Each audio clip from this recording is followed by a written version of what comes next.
Hello and welcome to the My Food video, Eating Well with GI Cancers.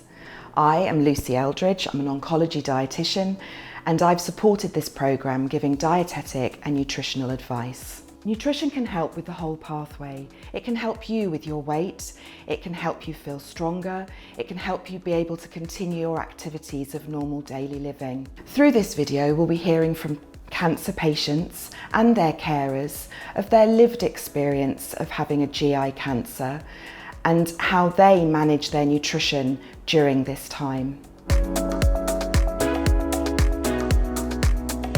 Every person with metastatic pancreatic cancer is different, and how they tolerate treatments and the medications they take will vary on the individual. Nutrition will play a valuable role with this in your response to treatment, in how your cancer develops, in your quality of life and well-being, and how you manage your symptoms. The pancreas produces enzymes that help us digest the food that we eat, and so the cancer potentially can block the pancreatic duct and stop these enzymes. So therefore you may need to start pancreatic enzyme replacement therapy. This is a medication that you would take with each mealtime, snack and drink to aid how you digest the food. You may also need to take additional vitamin supplements, but this would be advised by your medical team. Some patients with pancreatic cancer also go on to develop type 3C diabetes, and again your medical team will be best placed to advise how you manage this. Ideally, the focus should be on a balanced, nutritious diet. However, there will be times, because of the treatment, because of the symptoms that you experience, that your appetite will decline. In these circumstances, small frequent meals with small snacks in between may be more manageable. Choosing foods that are high in protein, such as chicken and fish, or to include nuts and seeds within the diet, will ensure that you have adequate protein. Fortifying foods using drizzles of olive oil on vegetables and salads can greatly enhance the amount of energy that you consume. If you're having chemotherapy or radiotherapy and are travelling into a hospital for this, some have found that having a lighter meal 2 to 3 hours before you travel allows the stomach to settle. So choosing foods that are low in fibre, low in fat, and are not too spicy are easier to manage. Some of you, due to the side effects of treatment, may have taste alterations. This can be either a dulled sensation to taste or an enhanced sensation. You may be able to taste metals in water, for example. This can be supported by playing with the flavours in your food. You can mask the metallic taste in water by using cordials or slices of lemon. You can marinate meat beforehand, which again can help with the flavour if you've experienced a change. If you experience swallowing difficulties, then adapting the textures of food can be key. So choosing foods that are very soft, that are moist, that are much easier to slip down, you will find more manageable. Another symptom is nausea and vomiting. Again, be led by your health professional as to how you can manage this. But with regards to diet, there are simple things you can do to make things more manageable. So foods such as peppermint and ginger may help. Choosing bland foods such as bread or a plain biscuit may be more manageable, as can cold foods, as these have a lot less smell and therefore are less likely to trigger nausea. Treatments can also alter our bowels, so you may experience diarrhea.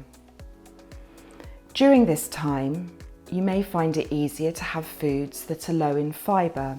Having foods such as plain chicken and well-cooked vegetables may be easier to tolerate at this time. Alternatively, you may experience constipation. It's important that you check with a health professional at this time before you alter your diet. You may benefit though from choosing foods that are high in fibre, so brown bread, whole grain products, ensuring that you have plenty of fruit and vegetables, and also to remain well hydrated.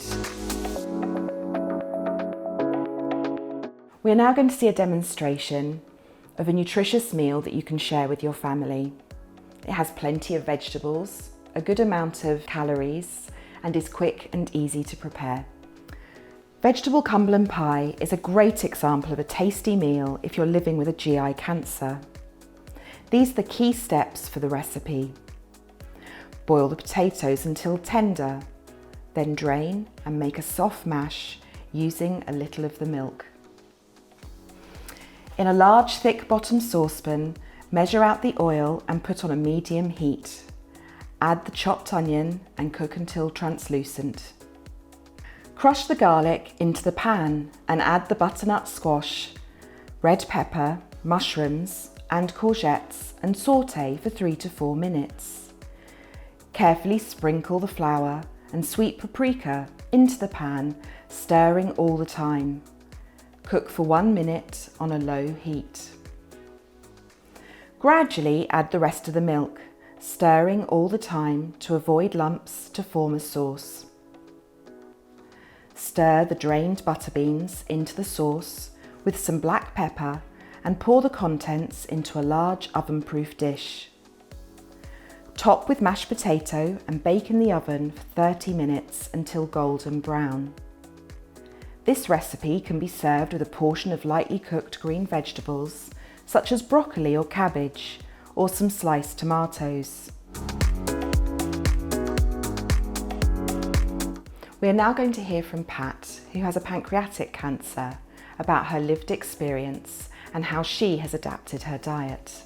Hi, I'm Pat Rzadkowska, and 4 years ago I was diagnosed with pancreatic cancer. I'm a cancer survivor, and 2 months after diagnosis I had surgery and whole tumor of 17 centimeters extracted. During surgery my pancreatic duct was cut and I had to have stent placed, and I still have it and it's replaced every 6 months. Without this my pancreas doesn't work very well actually. I kind of felt like I have lost something and that it won't come back. Even if I beat cancer, I would have smaller pancreas after surgery. So actually now I have only 1/3 of my pancreas, only a head of this organ.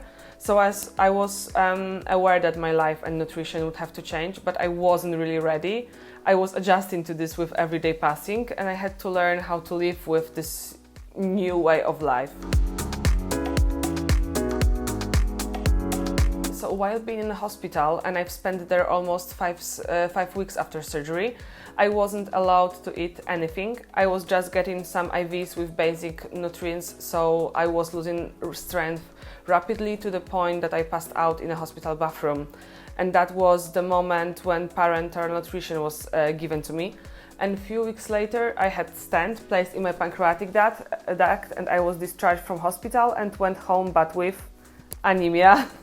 Main difficulty was the fact that I was like extremely exhausted, didn't have any energy.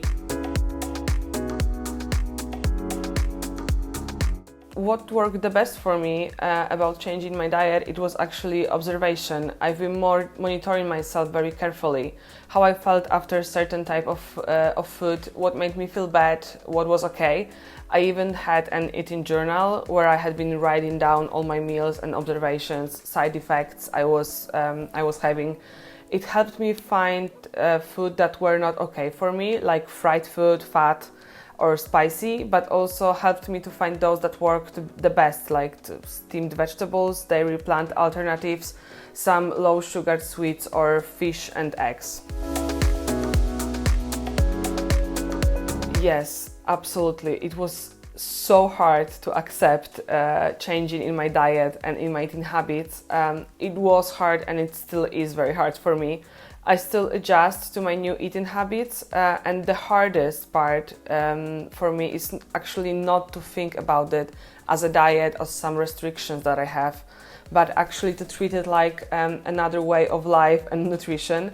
But I still have those moments when I eat something and I am fully aware I shouldn't be eating that, or that I cross the line, like trying something new or forbidden, just taking a bite or two, taking enzymes and see how my digestive system reacts, and if everything is okay, next time I will just have a whole portion.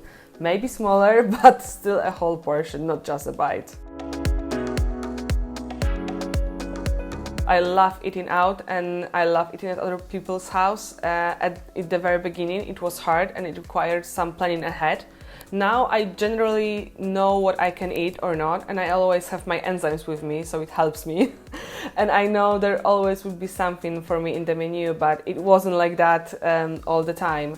Food and eating in general should be joyous and happy moments. And first thing to do when I'm about to eat out is to check menu if there is anything suitable for me, and most of times it's me who suggests a place to go. As Pat mentioned, enjoying food and socialising with family and friends can present its own challenges when living with gastrointestinal cancers. Being invited out to eat with family and friends can make you quite anxious, so here are some top tips to help with this situation. If choosing to go to a restaurant, check the hygiene rating before you go. This will help ease your anxiety, as during this time you may be immunocompromised. If your appetite's poor, choosing a starter or a side dish may be better than choosing a main meal that you feel you may not be able to finish. Don't be afraid to talk to the restaurant if you have any special requests. When you arrive at the restaurant, locate where the bathroom is in case you need to go urgently. If you're going to a friend's house to eat, speak to them beforehand, let them know what you can and can't eat. Or take food with you, as this may make you feel more comfortable.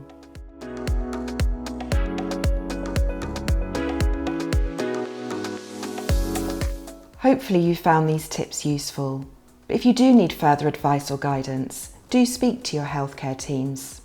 Thank you so much for watching the My Food video. For further advice, do look at the My Food patient brochure.